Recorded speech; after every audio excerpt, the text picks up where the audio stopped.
আসসালামু আলাইকুম। আমরা এখন ক্যামব্রিজ 17 টেস্ট 3 রিডিং প্যাসেজ 2 এর যে গুরুত্বপূর্ণ ভোকাবুলারি গুলো আছে সেগুলো নিয়ে আলোচনা করব। সো এই প্যাসেজের হেডিংটা হচ্ছে পাম ওয়েল। পাম ওয়েল নিয়ে এই প্যাসেজে আলোচনা করা হয়েছে।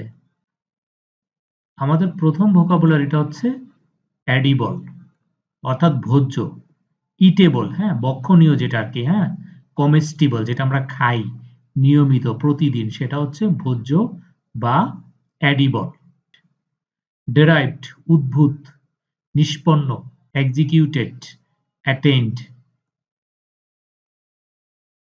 manufactures উৎপাদন হ্যাঁ জেনারেশন ফর্মুলেশন যেটা উৎপাদন করা হয় উৎপন্ন সেটা হচ্ছে ম্যানুফ্যাকচার করা হয় যেটা হ্যাঁ ম্যানুফ্যাকচার্স উৎপাদন। ইনগ্রেডিয়েন্ট অর্থ হচ্ছে উপাদান যেটা ম্যাটেরিয়াল এলিমেন্ট কম্পোনেন্টস। সো এই ইনগ্রেডিয়েন্ট ভোকাবুলারিটা কিন্তু অনেক গুরুত্বপূর্ণ একটা ভোকাবুলারি। এটা বিভিন্ন প্যাসেজে পাওয়া যায় এবং রাইটিং এবং স্পিকিং এও যথার্থ ব্যবহার করা যায় যদি আপনি এটা জানা থাকে। প্রিজার্ভেশন এর আগের প্যাসেজেও আমরা এই ভোকাবুলারিটা পেয়েছি। এটার অর্থ হচ্ছে সংরক্ষণ, প্রোটেকশন, কনজারভেশন। সেইজ কবলিত, কট অ্যারেস্টেড ধরা হ্যাঁ অ্যারেস্ট করা সেটা হচ্ছে সেইজ। ক্রোপ্ল্যান্ড ক্রোপ অর্থ হচ্ছে চাষ আর ল্যান্ড অর্থ হচ্ছে জমি। ক্রোপল্যান্ড অর্থ হচ্ছে চাষ করা যে জমি অর্থাৎ চাষকৃত জমি সেটা হচ্ছে ক্রোপল্যান্ড। কনজারভেশনিস্ট সংরক্ষণবাদী। প্লান্টেশন আমরা সবাই জানি চাষ, কাল্টিভেশন প্লান্টিং হ্যাঁ প্লান্টিং করা চাষ করা।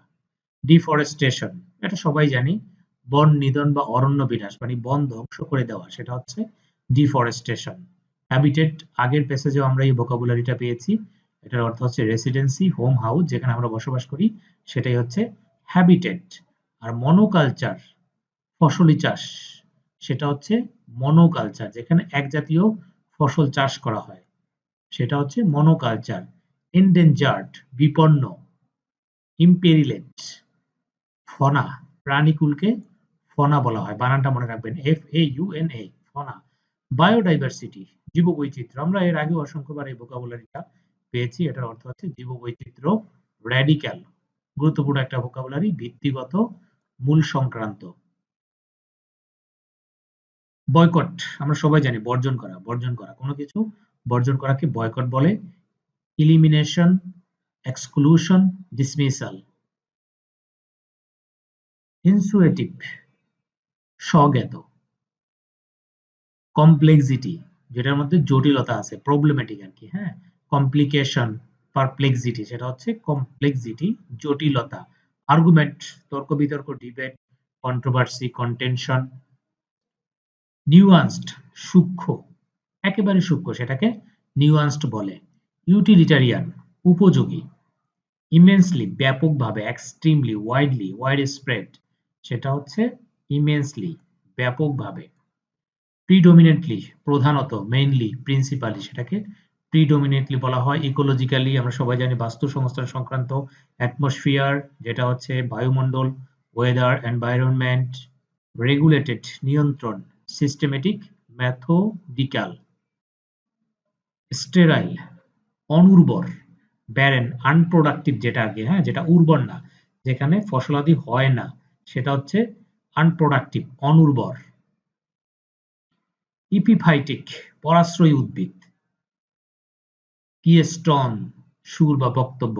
Remark proclivity. ইনভার্টেব্রেটস অমেরুদণ্ডী। রেপটাইলস সরীসৃপ। অ্যামফিবিয়ান্স উভচর প্রাণী। মাম্মালস স্তন্যপায়ী প্রাণী। অর্থাৎ এখানে কিছু প্রাণীর নাম উল্লেখ করা হয়েছে আর এর মধ্যে দেখুন এই মাম্মালসটা এটা কিন্তু আমরা এর আগে লিসেনিং এ পেয়েছি হ্যাঁ। আরো কয়েকটা রিডিং প্যাসেজেও কিন্তু আমরা মাম্মালসটা পেয়েছি। মাম্মালস অর্থ হচ্ছে স্তন্যপায়ী প্রাণী। সো এই ছিল আমাদের ক্যামব্রিজ 17 টেস্ট 3 রিডিং প্যাসেজ 2 এর গুরুত্বপূর্ণ ভোকাবুলারি। ইনশাআল্লাহ আমরা নেক্সট ভিডিওতে রিডিং প্যাসেজ 3 এর যে গুরুত্বপূর্ণ ভোকাবুলারি গুলো আছে সেগুলো নিয়ে আলোচনা করব। আসসালামু আলাইকুম।